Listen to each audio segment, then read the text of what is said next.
गरीब की बारिश। शहर की कच्ची बस्ती में एक गरीब मजदूर कालू रहा करता था। कालू के घर में उसकी पत्नी जानकी थी। जानकी लोगों के घरों में झाड़ू पोछा करके कुछ पैसे कमा लेती थी और वहीं कालू किसी तरह मेहनत मजदूरी करके 2 वक्त की रोटी का जुगाड़ कर लेता था।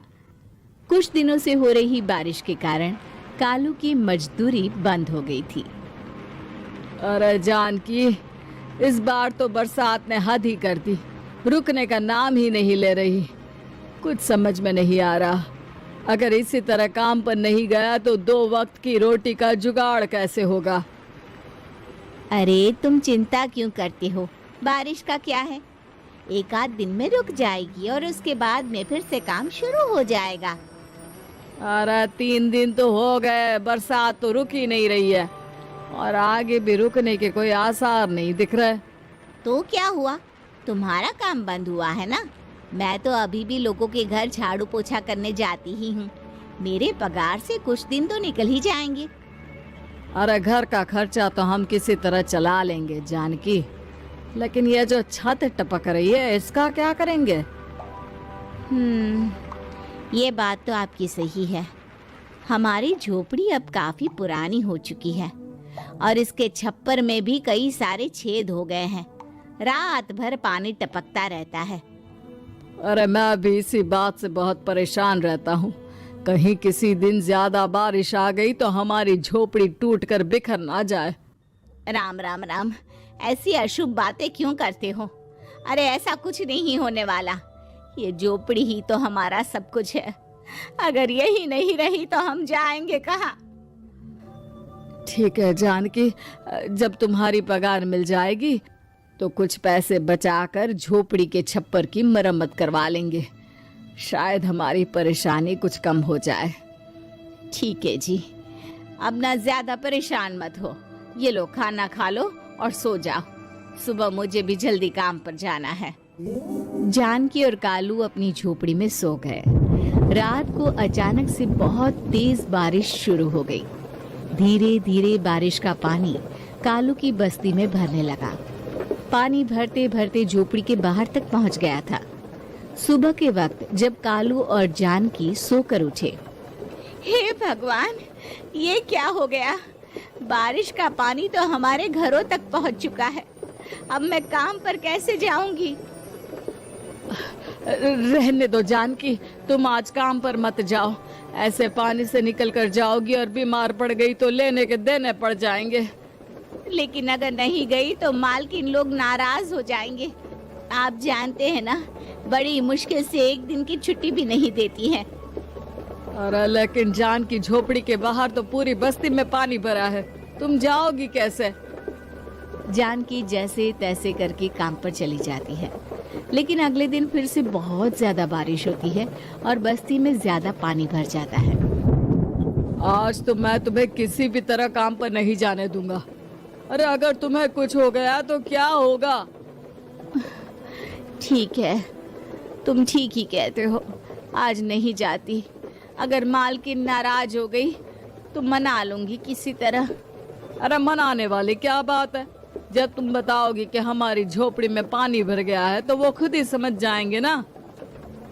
अगले 2 दिन तक तेज बारिश होने की वजह से जानकी, कालू और आसपास की बस्ती में रहने वाले सभी लोगों के घरों में पानी भर जाता है, जिसकी वजह से जानकी काम पर नहीं जा पाती। और 3 दिन के बाद जैसे ही जानकी काम पर पहुंचती है, कहाँ थी तुम? पिछले 3 दिनों से काम पर क्यों नहीं आई? मेम साहब क्या बताऊं, इतनी ज्यादा बारिश हो रही थी, हमारी पूरी बस्ती में पानी भर गया है और उससे भी ज्यादा तो मेरी झोपड़ी के अंदर पानी भर गया। आप ही बताइए कैसे आती मैं। इसका मतलब ये हुआ कि बारिश होगी तो तुम काम पर नहीं आओगी। ना ना, मेरे कहने का ये मतलब नहीं था मेम साहब। तुम जानती भी हो 3 दिन से कितनी परेशानी हो रही है मुझे। सारा काम मुझे खुद करना पड़ा। माफ कर दीजिए मालकिन जी, पर मैं क्या करती, आने के लिए रास्ता ही नहीं था, सब जगह पानी भरा हुआ था। बहाने तो तुझे बहुत बनाने आते हैं। जानकी देख, अगर अगली बार ऐसा किया ना तो फिर काम से हमेशा के लिए छुट्टी। अरे ना ना मालकिन, ऐसा मत कीजिए। बारिश की वजह से मेरे पति की मजदूरी भी छूट गई है। बड़ी मुश्किल से घर में 2 वक्त खाने की रोटी का जुगाड़ हो पाता है। आप मुझे काम से निकाल देंगे तो हम क्या खाएंगे? अगर इतनी ही चिंता है तो फिर रोजाना काम पर आया करो। चलो अब जल्दी से जाकर घर का सारा काम करो। बारिश रुकने का नाम ही नहीं ले रही थी। पूरे शहर में बाढ़ जैसे हालात बन गए थे। लेकिन नौकरी जाने के डर से जानकी किसी तरह रोज काम पर जाती थी। एक दिन जब जानकी काम करके अपने घर लौट आई तो अचानक उसकी बस्ती में कुछ लोगों का शोर सुनाई दिया। अरे लगता है बाहर कुछ हुआ है, मैं जाकर देखता हूँ। हाँ हाँ, पता तो कीजिए, ये बस्ती में लोग इतना शोर क्यों कर रहे हैं? बाहर जाकर कालू ने एक आदमी से पूछा। अरे क्या हुआ भाई, इतना शोर क्यों मचा रहा है? अरे क्या बताए भैया, अपने बस्ती के बाहर एक पुल टूट गया है और वहाँ पर एक कार फंसी है। थोड़ी देर में अगर किसी ने नहीं बचाया ना तो वो कार पानी में बह जाएगी। हाँ? ये क्या कह रहे हो भैया, कार के अंदर कोई है क्या? हाँ, कोई औरत बैठी है, अकेली है, बहुत रो रही है बेचारी, मदद के लिए बुला रही है। अरे तो हमें जाकर उनकी मदद करनी चाहिए ना। अरे लेकिन इसमें बहुत खतरा है, हमें अपने आप को बचाना चाहिए। पानी कभी भी हमारी बस्ती की तरफ आ सकता है। अरे तुम्हें नहीं चलना तो मत चलो, लेकिन मैं तो जाकर उस औरत की मदद जरूर करूंगा। कालू उस जगह पर पहुंचता है जहां वो औरत कार में फंसी हुई थी। वहां पर पानी का बहाव बहुत तेज था और सारा पानी कालू की बस्ती की तरफ ही आ रहा था। कालू ने एक बड़ी सी रस्सी को पेड़ से बांध दिया और दूसरे सिरे को कार की तरफ फेंक दिया और उस औरत को रस्सी के सहारे बाहर आने के लिए कहा। तभी वहां जानकी भी दौड़ती हुई आई। अरे ये तो मेरी मालकिन है, जिनके यहाँ मैं काम करने जाती हूँ। अरे मैडम जी, आप डरिएगा मत, आपको कुछ नहीं होगा। आपकी गाड़ी को भी मैंने रस्सी से बांध दिया है। थोड़ी देर में पानी का बहाव कम हो जाएगा, फिर हम आपकी कार को भी बाहर निकाल लेंगे। क्या तुम जानकी के पति हो? हाँ हाँ, जानकी मेरी ही पत्नी है, आपके यहाँ काम करती है ना। लेकिन मेम साहब, आप यहाँ पानी में कैसे फंस गई? अब क्या बताऊं, मैं अपनी सहेलियों के साथ पिकनिक पर गई थी, वहीं से लौट रही थी। अचानक पानी का बहाव तेज हो गया और मेरी गाड़ी फंस गई। अरे कोई बात नहीं मालकिन, अब ना आप बिल्कुल सुरक्षित हैं। मैं तो बहुत बुरी तरह डर गई थी। कब से मदद के लिए चिल्ला रही थी, लेकिन कोई मेरी मदद के लिए नहीं आया। भला हो तुम्हारा पति का जिसने मेरी जान बचा ली। लेकिन जानकी, मैंने तुम्हारे साथ बहुत गलत व्यवहार किया।